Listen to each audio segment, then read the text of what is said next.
خو په دې یو شعر باندې وایي سر مې دې پرې کړلو په دې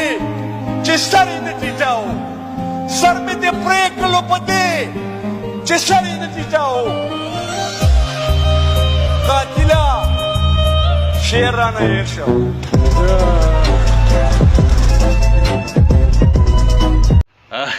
نو سر مې دې پرې کړلو په دې چې سر یې نه ټیټاو د باجوړ منتخب نمایندګان د خدای آباد ساتي موږ ته موقع راکوي چې وخت په وخت وغږیږو یا وخاندو سر مې دې پرې کړلو په دې چې سر یې نه ټیټاو قاتله خدای دې بیخ وباسه خدای دې په نیکه واړوه خدای دې ته هدایت نصیب کړي یعنې او ما ته په دغه په دې آخري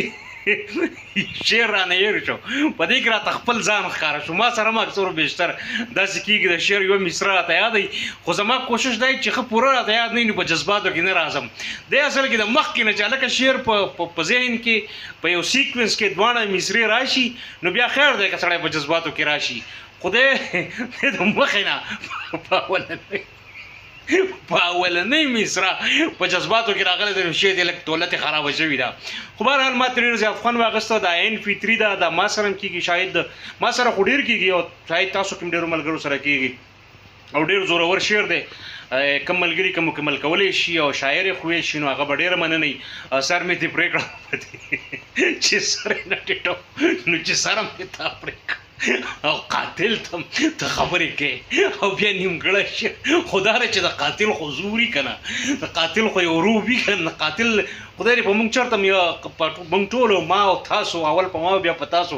قاتل نه پېښی خو د قاتل یو خپل نفسیاتي دباو وي بهرحال د چاته تناظر په کم تناظر کې وایو دا خو مې نه دي کتلي البته هغه ویډیو مې اوس وکته چې قاتله شعر رانه هېر شو خو زه دا یم چې بس قاتله خدای دې بیخ وباسه البته دا چې دا عین فطري ده او خوند یې ډېر زیات وکړو ما ډېر زیات وخندل اف د سکرین یعنې د دې ویډیو نه وړاندې